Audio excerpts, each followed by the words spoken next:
All right, guys, let's talk about rent and tenant info. All right. Remember what I said before. Do not depend on your rental income to come in to pay your bills, or if you have a mortgage on this property, you are going to be miserable, especially when the property is sitting vacant or when you're calling your tenant to pay. Figure something out. Don't over invest. I think it's a great property. Um, you find a property that's on the market for 100,000. It's probably, if you say it's you pull the market analysis or the comps area, and it's worth 150. Okay, so automatically you're gonna have 50 grand of equity in the property. But in order to get that property, you have to put 20% down for a conventional loan and to get out of the mortgage insurance. So you're looking at putting 20 grand down.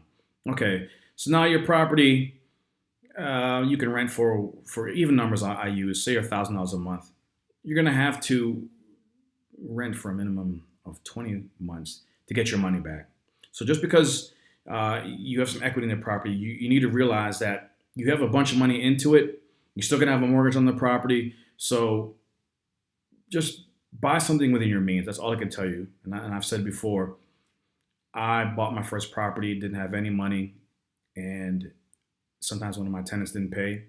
I was very stressed out, and it really turned me off from real estate. So the advice I can give you: do not depend on rent coming in to pay your bills. Um, like I said before, with tenants, do not get the first tenant that's interested in your property.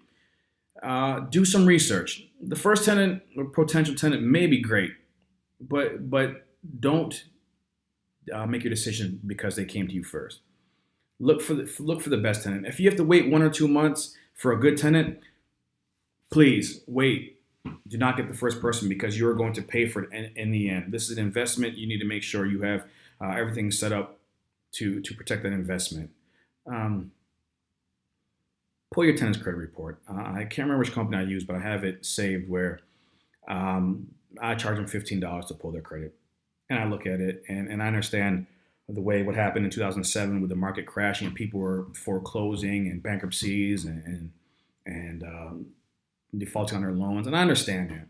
So you can't just look at the FICO score when you pull your potential tenant's credit report. You need to look at their history. You need to look at their derogatory payments, 30, 60, 90 on credit cards and small loans, things like that. If they have a bankruptcy, okay, well, why did talk to them, say, I see there's a bankruptcy on there. Why? Well, the market crashed. I lost my job because of things were going on. It's understandable. But when you have 5 credit cards with a $30,000 balance and they're 30, 60, 90, all of them derogatory, you can essentially say that they're not paying their bills, which means they're not going to pay your bill. Um, do your research on your tenant. Get pay stubs, previous year tax returns. Call human resources and talk to their employer, and really do your research because it's going to bite you in the end if you don't. You also need to look at having their current employer, because if you do have to take them to court and you do have to garnish their wages, you want to know where they work. Um, Jump on Facebook, any kind of social media, if you can, and see what they're up to. And I'm not necessarily saying spying on them, but for instance, if you're trying to get a hold of your tenant, they're not answering the phone and not answering calls, not answering text messages, but you jump on Facebook and they're all over there and they're in Maui having a good time, but they owe you rent. You need to keep all that stuff, keep a paper trail and see, because if you do have to take your tenants to court, and I've done it many times, and it's not the best sitting in court, taking somebody, even if you're the plaintiff. I've never been a defendant, but if you're a plaintiff, it still feels pretty kind of like garbage sitting in a courtroom and listening to these cases and sitting in front of a judge. I don't like it. I never have, and never will, and I've been there not many a times, but I've been there. I've had my fair share of being the plaintiff in court, and it never gets fun. It never gets easier. It's just something it needs to be done. It's a necessary evil, but you can save yourself a lot of the headache by screening your tenants correctly. Um, all right, so let's talk about rent. and this is my setup. All right, rent is due on the 1st. You have a grace period until the 5th. On the 6th, to me, you are now considered late. All right, you don't have to be the strictest landlord in the world. Things happen, and I understand that. So I tell my tenants when they first rent my property, I will do what I say I'm going to do. Make sure you do what you say you're going to do. All right. So the first comes around. Okay, no rent payment. Second, third, fourth, fifth, they pay rent. Great. All right. Now, tenant doesn't pay rent on the 6th, and I have not heard from them. They're getting the full rent. Late fees, which is I charge 10% plus $5 a day, and I set it that high because I want to look like the good guy if they're going to pay late and say, oh hey, let me talk to the other owners, and let me see what I can do. All right, well your late payments are $75, but I'll get it reduced to $35. And me personally, I love late rent because I'm going to get it regardless. I love because that's just extra money in my pocket just to wait a few more days for rent. And as if you put your foot down right away, your tenants will learn how you are really quickly. All right. So for instance, the first, second, third, fourth, fifth pass by, no word from the tenant. The 6th passes by, 7, 8, 9, 10, 11, 12. On the 12th day, if I haven't heard from the tenant yet, I file eviction papers, which are called dispossessory papers here in Georgia. Dispossessory affidavit. What's great about it now is that you can do it online. And you can pay around $75, use a credit card, spend 10 minutes, and have a sheriff show up at your tenant's door. Your tenant's going to call you mad, upset. Well, why did you file eviction papers? Well, why didn't you tell me you were going to be late for rent? Oh, I meant to call you. Well, this is what we're going to do. You pay what you owe in late fees. You pay court costs, and you can stay in the property. I guarantee that tenant, if they have the money, they will make sure they pay you because there's nothing like having a sheriff show up at your door telling you need to go to court because you're getting evicted. Put your foot down. On the 12th, if I don't hear from my tenant, I file eviction papers every time. All right. If they communicate with you on the 4th and say, hey, I'm gonna be late. I can pay you on the 7th because Friday I get paid. You know what I'll do? I'll waive late fees because they've communicated with me. So communication is going to be your biggest advocate.